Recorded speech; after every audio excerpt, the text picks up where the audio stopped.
So very good evening to all of you. कल हम लोगों ने पढ़ा था वेरिएशन नहीं, कल हम लोग फैक्टर्स अफेक्टिंग आयोडेशन एनर्जी पढ़ रहे थे। उस फैक्टर में हमने सबसे पहले पढ़ा था हम लोगों ने फैक्टर, अगर हम कल के फैक्टर्स की बात करी जाए तो हमने एटॉमिक साइज के बारे में पढ़ा था। Atomic size is inversely proportional to ionisation potential, जिसके अंदर हमने इस तरीके से चीजें पढ़ी थी। फर्स्ट आयोनाइजेशन एक ये इंपॉर्टेंट क्वेश्चन था कल, ये हमें ध्यान रखना है। फर्स्ट आयोनाइजेशन एनर्जी के ऊपर इंपॉर्टेंट क्वेश्चन था। The first ionization enthalpy of sodium is less than that of the magnesium, but second ionization enthalpy of sodium is more. Explain why. ये important question हमने पढ़ा। इसके बाद हम लोगों ने पढ़ा था स्क्रीनिंग इफेक्ट के बारे में। स्क्रीनिंग इफेक्ट की पूरी आपको एक्सप्लेनेशन मैंने पढ़ाई थी। देन स्क्रीनिंग इफेक्ट की एक्सप्लेनेशन हमने कुछ इस तरीके से थी, inversely proportional to ionisation energy. जैसे लिथियम और सोडियम की बात करा जाए तो लिथियम एंड सोडियम में आपके पास थर्ड शेल है, जैसे जैसे नंबर ऑफ शेल्स बढ़ता जाएगा Z effective outer most shell पे कम होता जाएगा। तो इसका मतलब क्या हुआ, जैसे जैसे स्क्रीनिंग इफेक्ट बढ़ेगा वैसे वैसे आयोनाइजेशन एनर्जी कम हो जाएगी, बिकॉज जो न्यूक्लियस का फोर्सेस ऑफ अट्रैक्शन है that are now not on outermost electron. Outermost electron पे न्यूक्लियस फोर्स ऑफ अट्रैक्शन पूरी तरीके से नहीं लगता है। इस वजह से कम एनर्जी के अंदर we can easily remove the electron, that is what it require less ionisation energy. Then हमने इलेक्ट्रॉनिक कॉन्फ़िगरेशन के बारे में पढ़ा था, half filled and fully filled का। ये वाला हमने नाइट्रोजन एंड ऑक्सीजन का एग्जांपल किया। नाइट्रोजन ऑक्सीजन का एग्जांपल मोस्ट इंपॉर्टेंट एग्जांपल है, इसको आप लोग ध्यान रखिएगा। इसके बाद में चौथा फैक्टर हमारे पास आता है पेनिट्रेशन पावर ऑफ सब शेल्स। अब ये पेनिट्रेशन पावर ऑफ सब शेल्स है, इसमें क्या मतलब है? पेनिट्रेशन पावर का मतलब क्या होता है? पेनिट्रेशन पावर का भी ये मतलब यहाँ पे आपका कुछ कुछ लगाई जाइए कि भाई अब ओके चलो देखते हैं। यहाँ पे ये मेरे पास है nucleus, first shell, second, third. अगर आपको स्ट्रक्चर ऑफ एटम का याद हो, हमने कुछ इस तरीके से बनाया था, हमने 1s, ठीक है, 1s था। और इस 1s के बाद में यहाँ पे मैंने बनाया था 2s। तो इस तरीके से होता है 2s, अगर ध्यान से देखा जाए तो कुछ इस तरीके से था 2s। इसको अगर मैं डार्क कर दूं तो ये मेरे पास बना था 2s। और इस 2s के साथ ही मेरे पास क्या बनेगा, यहाँ पे बनेगा 2p। ये डॉटेड लाइन से देखा जाए तो ये बन गया मेरे पास 2p। हाँ, अब 2p की जो शेप है वो ये शेप नहीं होगी। 2p की शेप नेचुरल सी बात है, p सबशेल की शेप डम्बल शेप होती है, तो उसकी सबशेल की जो शेप है दैट इज डिफरेंट। बट एक बात अगर ध्यान से देखी जाए, जो s सबशेल होता है that is near to nucleus. s subshell is very very near to nucleus. So more force of attraction, more force of attraction is there on s subshell if we compare with p, s, p, d, f, etc. So the order of attraction of subshell towards the nucleus, that is the penetration power of nucleus और nucleic force of attraction is S सबसे ज्यादा रखता है, then P, then D, then least is on F. So now as a subshell is more close to nucleus, so more energy will be required to remove electron in comparison to p, d and f subshell. Example beryllium and boron. चलिए beryllium and boron के example से देखते हैं। Sodium, lithium, sorry हाँ जी, beryllium and boron. Lithium के बाद आता है हमारे पास बेरिलियम एंड देन ये बोरोन। एटॉमिक नंबर क्या था बेरिलियम का 4 एंड बोरोन का 5। यहाँ पे देखते हैं 1s2, 2s2, 1s2, 2s2 and 2p1। अब ध्यान से देखिए जरा, जो पैटर्न होना चाहिए था वो क्या होना चाहिए था कि बेरिलियम से बोरोन की तरफ जो हमारे पास में जो यह पैटर्न कहता है कि भाई बेरिलियम से बोरोन की तरफ जाते हैं तो ionisation energy will decrease. Natural सी बात है डिक्रीज होगी भी। एक तो ये है कि भाई हमारे पास 2p सब शेल है, एक ही शेल में एनर्जी इलेक्ट्रॉन्स आए हैं, ऐड हुए हैं, तो atomic size will decrease.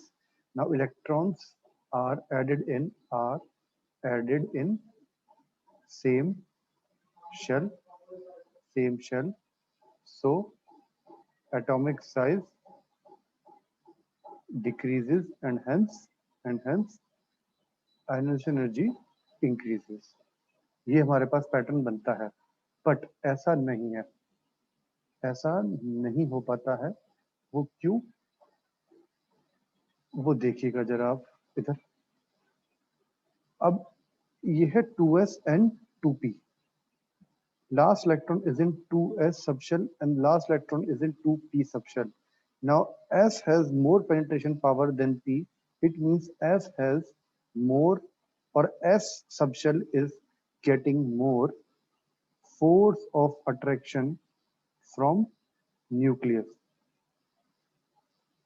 S subshell is getting more force of attraction from nucleus, so it is removed. It is hard to move electron. So we can say that. So ionization energy of beryllium is more than that of the boron. ये वाली बात समझ में आ गई आपको? जल्दी बताइए। ईशा, भानु, भूमिका, ये रिपीट करूं मैं क्या एक बार? जल्दी बताइए। और ये इंपॉर्टेंट पॉइंट है, बेरिलियम एंड बोरोन का example.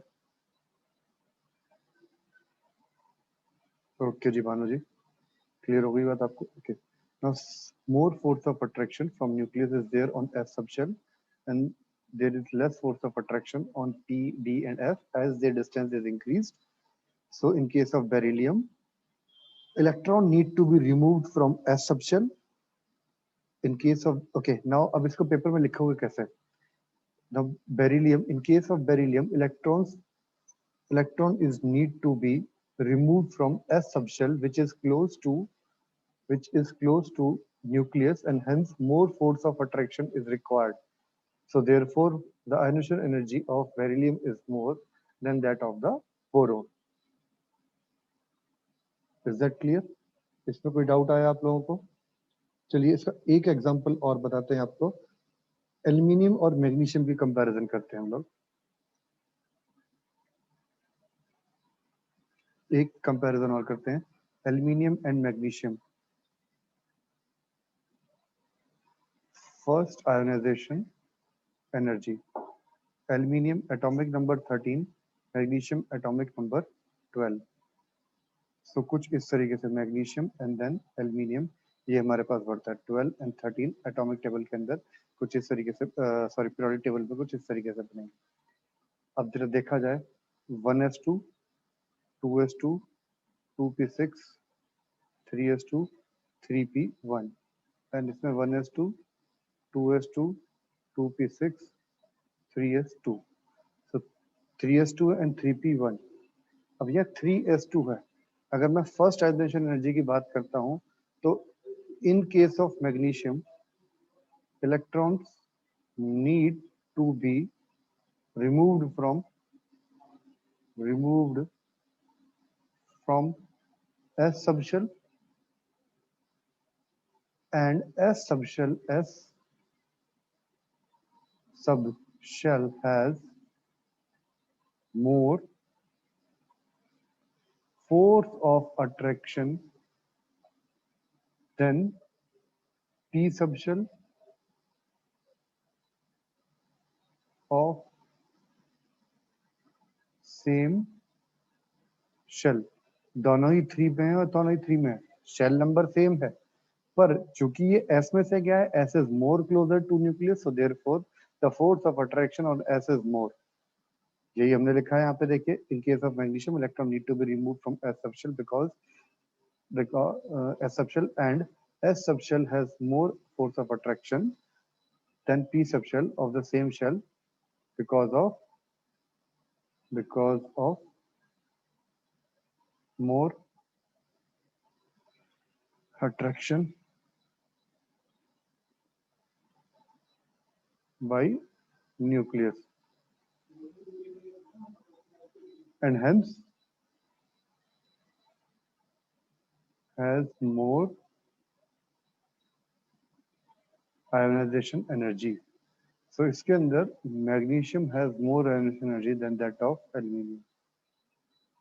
First ionization energy of magnesium is more than that of the aluminium. अगर मैं सेकंड आयोनाइजेशन एनर्जी की बात करता हूं, second ionization energy of aluminium is more than that of the magnesium. वो कैसे? जरा ध्यान से देखो. अब Al प्लस हो जाएगा. अगर Al प्लस में क्या हो जाएगा, 3s2 लास्ट में आ जाएगा. 3p1 से तो गया. Now electron need to be remove from 3s2 and दूसरा क्या आ जाएगा, Mg प्लस. Mg प्लस में क्या आ गया, 3s1. Now this is fully filled and this is half filled. Fully filled are more stable. So Al plus is more stable than magnesium plus. ये बात समझ में आ गई सबको? इसको फटाफट नोट कर लीजिए आप. इसका मतलब फिर जल्दी से take a screenshot of it, या जो भी करना है नोट करना है, स्क्रीनशॉट लेना है आपको. Please take care of it. जल्दी से करिए फटाफट.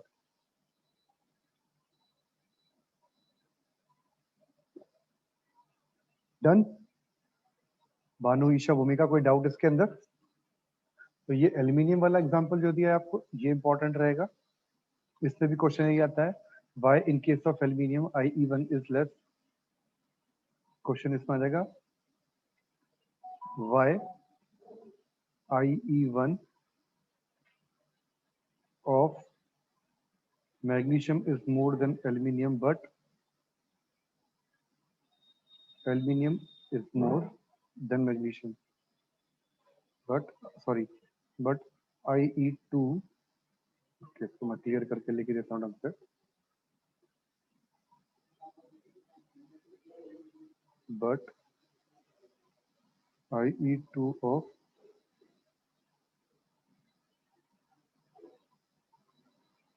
why explain with reason. ठीक है, तो ये वाला क्वेश्चन, इसका आंसर ध्यान रखिएगा आप लोग. चलिए, तो यहाँ पे हमारे पास अब फैक्टर्स अफेक्टिंग आयोनाइजेशन एनर्जी होते हैं खत्म. Then we are moving towards new thing today, that is variation. Sorry, अब हम लोग वेरिएशन के बारे में पढ़ते हैं कि किस तरीके से कौन कौन से वेरिएशन इसमें यूज होते हैं और कैसे कैसे आते हैं. सबसे पहले आता है variation of ionization energy in case of along the period. Now variation in period among the representative element, ionization energy generally increases along the period because in moving left to right, effective nuclear charge per outermost electron increases while the corresponding principal quantum number remains same. Now from moving left to right, अगर मैं group 2 की period 2 की बात करता हूँ, तो left to right हमारे पास क्या क्या है, lithium, beryllium, boron, carbon, nitrogen, oxygen, fluorine, and neon. 3, 4, 5, 6, 7, 8, 9, 10. ये मेरे पास है. ठीक है. अब कायदे से देखा जाए तो from moving left to right होता क्या है, atomic size decreases, so hence force of attraction increases, therefore ionization energy force of attraction बढ़ेगा तो एनर्जी भी बढ़ जाएगी, increases, because it is hard to remove, or you can say exact word is extract, EXTRA, hard to extract electron.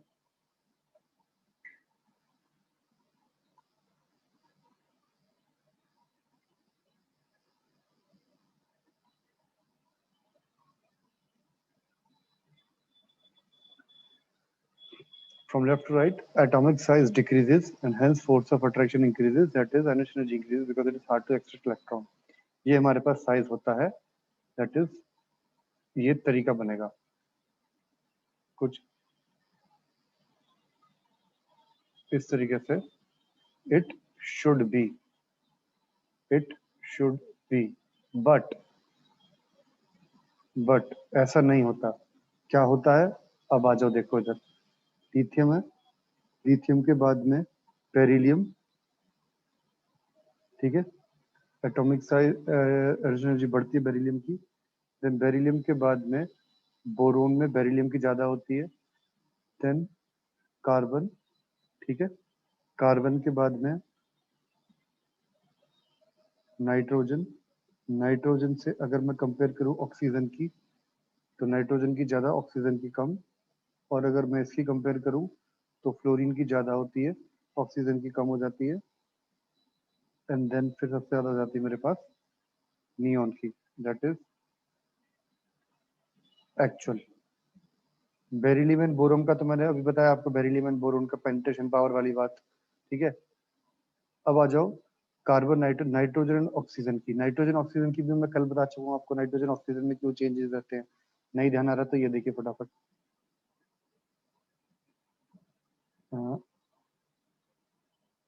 हाँ, filled and fully filled का बताया था आपको नाइट्रोजन ऑक्सीजन का, नाइट्रोजन की ज्यादा होती है, ऑक्सीजन की कम होती है, ठीक है। अब हम बात करते हैं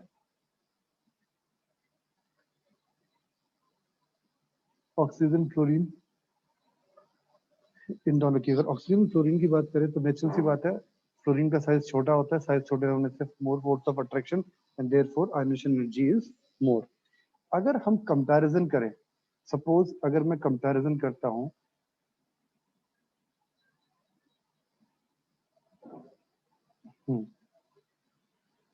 अगर मैं कंपैरिजन करता हूं यहाँ पे नाइट्रोजन एंड फ्लोरीन के बीच में ऑफ आयनाइजेशन एनर्जी, तो किसकी ज्यादा है किसकी कम है।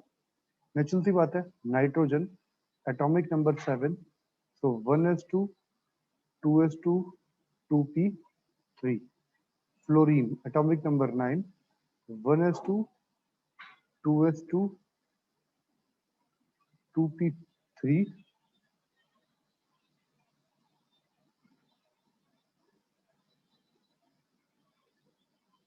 1s2 2s2 2p5,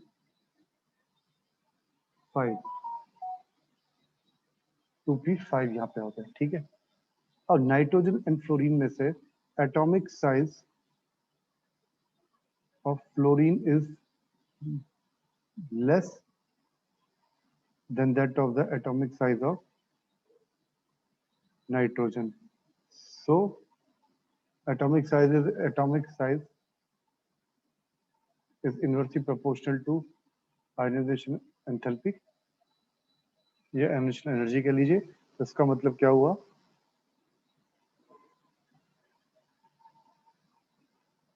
ionization energy of fluorine is more than that of ionization energy of oxygen। तो फ्लोरीन की ionization energy ज्यादा हुई, ऑक्सीजन की कम हुई। Is that point clear? Any doubt? Ionization energy of noble gases is highest. Why? Because they do not easily lose electron, ये easily electron को loose नहीं करते हैं, दैट्स व्हाई इस तरीके से चीज होती है हमारे पास। Energy of noble gases highest, ये इसका आंसर लिख लीजिए याद से, ये क्वेश्चन स्कूल एग्जाम के लिए इंपॉर्टेंट है। तो इस तरीके से हमारे पास ये ट्रेंड बन गया हमारा, किसमें, from left to right along a period. Most of the time आप कह सकते हैं it should be more, as the you can as we are moving towards from left to right, the atomic size decreases and hence the energy increases, ठीक है। इसमें कोई doubt?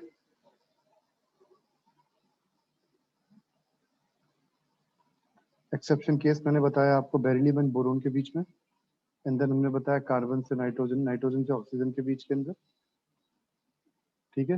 And then nitrogen से oxygen के बाद में normal चलता है, कोई दिक्कत है नहीं इसके अंदर। Is there any doubt? Is that clear? कोई डाउट है किसी को?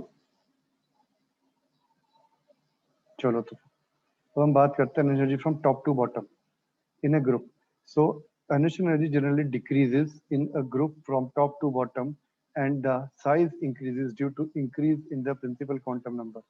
So top to bottom की अगर बात करी जाए तो क्या होता है आपके पास, देखो ये है hydrogen, lithium, sodium, rubidium, sodium के बाद में आता है potassium, then rubidium, then caesium. ये हमारे पास ऑप्शन करते हैं।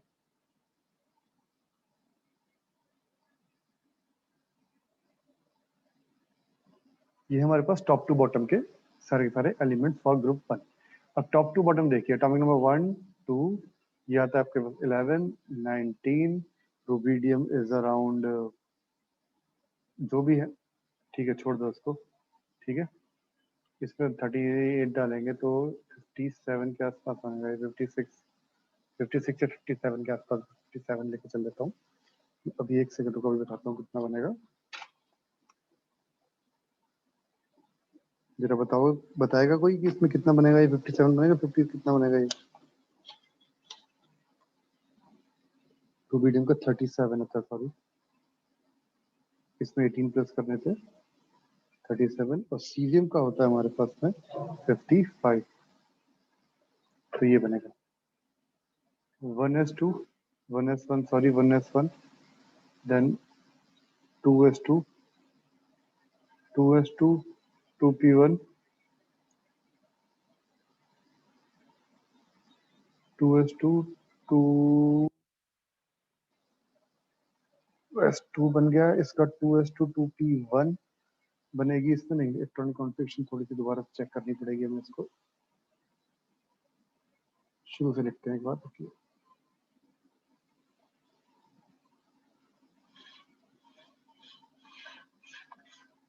लिथियम में आ जाएगा 1s2 2s2 3s का 1s2 2s1, देन यहाँ पे आ जाएगी 1 2 3 3s1 4s1 and then 5s1। कुछ इस तरीके से हमारे पास सीरीज बनती जाएगी। 1s में अलग अलग अलग अलग अलग आते रहेंगे, एटॉमिक नंबर सबका सेम हो जाएगा, but number of shells are increasing. So number of shell increases and hence number of shells increases and hence force of attraction decreases, so as the ionization energy decreases. So top to bottom ionization energy decreases. Is that clear? Any doubt? जल्दी बताइए, कोई doubt आया इसके अंदर? Bhanu, Isha, Bhumika, any doubt? Top to bottom का समझ में आ गया आपको? ओके, तो यही इसके अंदर मेन है। अब हम इसमें पढ़ते हैं इनकी वेरिएशंस के बाद में इनकी क्या क्या एप्लीकेशन आ जाएंगी। अब इसकी एक एप्लीकेशन हम लोगों को बड़ी इंपॉर्टेंट एप्लीकेशन है यहाँ पे, metallic and non metallic character. Metallic character का मतलब क्या होता है? Tendency to lose electron. Metallic character का मतलब होता है tendency to lose electron. So ionization energy should be low. A non-metallic character tendency to gain electron, that is ionization energy should be high. That is fluorine, chlorine, bromine, etc. Now ionization and potential is inversely proportional to metallic character. जितना ज्यादा ionization energy होगी उतना इसका metallic property कम, और जितना कम ionization potential होगा उतनी ज्यादा मेटालिक प्रॉपर्टी। और मेटालिक प्रॉपर्टी ही डायरेक्टली रिलेट करती है रिड्यूसिंग करेक्टर से, ठीक है। So reducing character is inversely proportional to ionization potential, and ionization potential is inversely proportional to metallic property. So reducing character is directly proportional to metallic property. In a way you can say that. ये दोनों चीजें clear हो गई? इसमें कोई doubt है किसी को? जल्दी बोलिए, metallic and non metallic character. So अगर मैं टॉप टू बॉटम की बात करता हूँ, top to bottom metallic character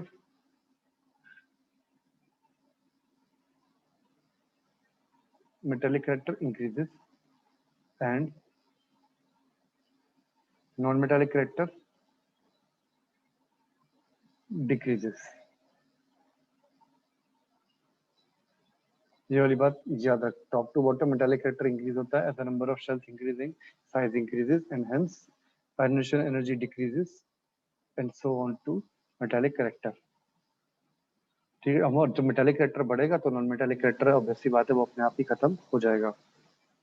यहाँ तक किसी को डाउट है तो बताइए जल्दी से फटाफट।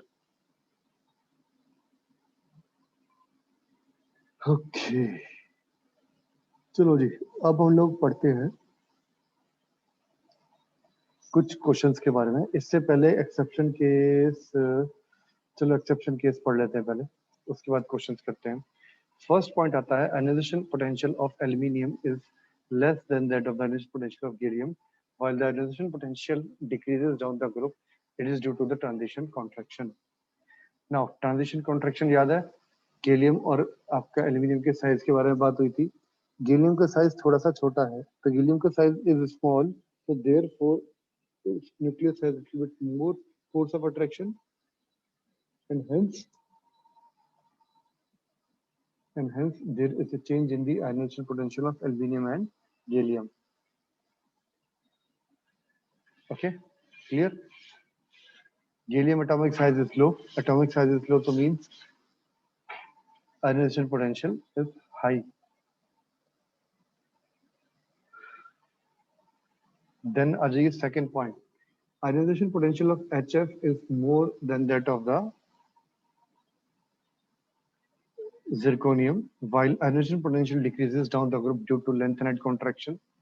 अब lengthened contraction की वजह से क्या होता है, there is a shortage in atomic size. जैसे atomic size short रहेगा तो बाकी दूसरी चीजें क्या हो जाएंगी हमारे पास, that is force of attraction increases and hence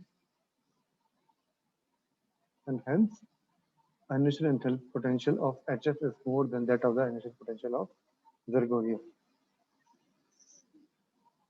Any doubt? Isha, बानू, और थर्ड पार्ट मैं आप लोगों को पहले ही करवा चुका हूँ, एक्सेप्शन केस में पढ़ने की जरूरत नहीं है। चलिए हम करते हैं फटाफट question. Electronic configuration of the following neutral atom are given for use in this equation. अब इसमें सबसे पहले बताना है कि the electronic configuration for the following atoms are given for these equation for use in questions. Which of the following is given is always would you prefer for the noble gas. Okay, तो हमारे पास कुछ atomic configuration दी हुई है। सबसे पहले आती है हमारे पास 1s2 2s2 2p6 3s2, ये पहली है। दूसरी है हमारे पास 1s2 2s2 2p6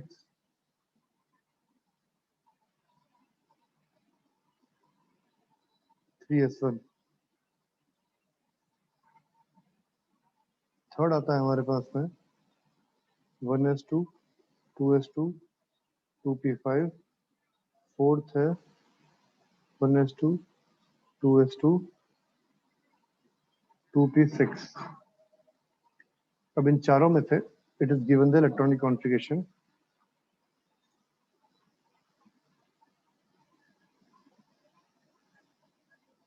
of solution. हमारे पास ये चार इलेक्ट्रॉनिक कॉन्फ़िगरेशन रखी हैं। सबसे पहले क्वेश्चन पूछा है which of the following electronic configuration given above would you expect for noble gas। पहला question, which is accepted EXPUPTD accepted as which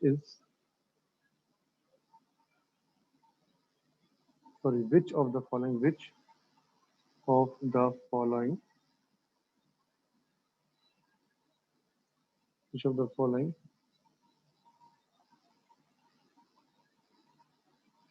would be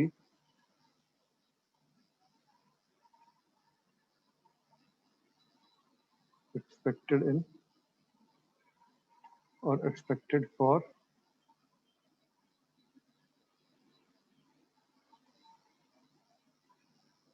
noble gases। जरा बताओ फटाफट, विच of the following would be expected for the noble gases. Noble gases इनमें से कौन सी है? पहला part. दूसरा पार्ट इसके अंदर आता है list which of the following would be expected the lowest ionization energy.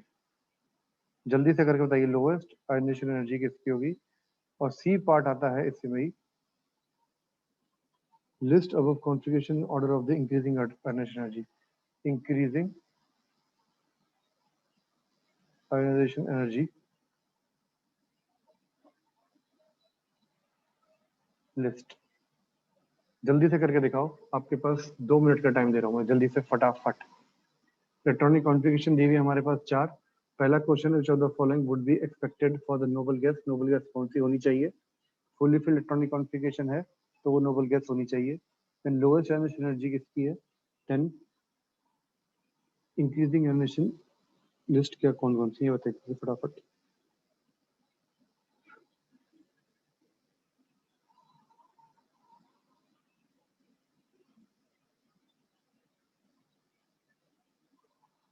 Noble gas configuration तो यहाँ पे देखते हैं 2 8 2, ये कुछ कुछ नोबल गैस जैसा है। यहाँ पे है हमारे पास 4 और 5 9, ये भी एक नंबर का में गड़बड़ हो गई।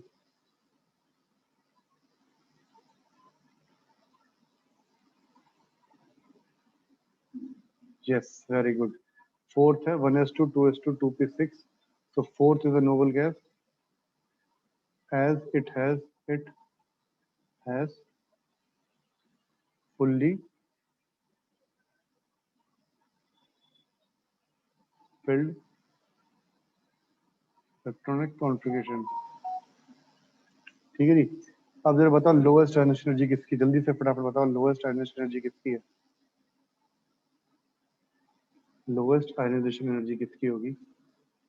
सबसे छोटा साइज बताओ किसका है। ये 3s2 है, ये 3s1 3p5 3p6। सी की हो जाएगी lowest energy. Lowest ionization energy बिल्कुल यहाँ पे 2 पे जा रहा था, सी की हो जाएगी। और increasing order of the list, इसको increasing order of the list में लगाइए कि कौन सा किसका कैसे रहेगा। सबसे ज्यादा किसकी रहेगी? ए, देन जल्दी बताओ। सबसे पहले ए आएगा, उसके बाद में बी। अगर मैं करता हूँ इंक्रीजिंग ऑर्डर ऑफ, नहीं, ए में 3s है ना, और ये 3s1 है, और ये 2। सबसे पहले आ जाएगी मेरे पास सबसे ज्यादा फोर्स ऑफ अट्रैक्शन किस में लग रहा है? 4, then C, then B, then A.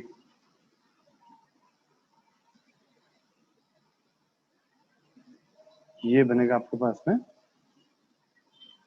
Increasing order of energy का ट्रेंड। ये डिक्रीजिंग ऑर्डर का बना दिया वैसे मैंने, इंक्रीजिंग का नहीं बनाया है। किसी को डाउट है इसके अंदर तो बताइए। बी ए सी डी, बी ए सी डी। अगर मैं बी और ए की बात करता हूँ, सॉरी, हाँ ठीक है, तो ये मेरे पास ट्रेंड बन गया। सबसे पहले सबसे छोटा कौन सा है? ओए एक सेकंड, थोड़ी सी गड़बड़ हो गई है, जरा इसको ध्यान से देखिएगा। यहाँ पे सबसे छोटा कौन सा बना हुआ है यहाँ पे? अगर मैं बी और ए की कंपैरिजन करता हूँ तो एनर्जी कम किसकी है? बी की है, ठीक है। उसके बाद ए आएगा, 3s1 3s2 फुल्ली फिल्ड, इसकी ज्यादा इसकी कम, थर्ड शेल की बात कंपैरिजन करें, ठीक है। इन दोनों के बाद इन दोनों की कंपैरिजन करेंगे तो स्टेबल कॉन्फ़िगरेशन 4 की है, ठीक है। ए बी सी, इसको हम लोग डी कर देते हैं।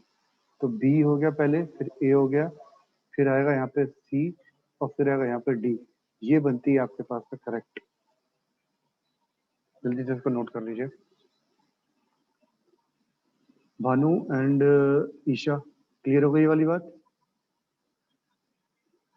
ईशा भानु क्लियर है ये वाली बात? जल्दी बोलिए। ठीक है, चलो तो फिर इतना ही करते हैं आज। इसके ऊपर एक क्वेश्चन हम लोग कल करेंगे, ठीक है? कुछ 2-3 क्वेश्चन करने में आयनाइजेशन एनर्जी के ऊपर। तो कल एनर्जी करने के बाद में इंट्रोडक्शन ऑफ इलेक्ट्रॉन गिन एंथैल्पी वो स्टार्ट करते हैं। अभी इतना ही करते हैं। चलो ओके बेटा, टेक केयर, बाय।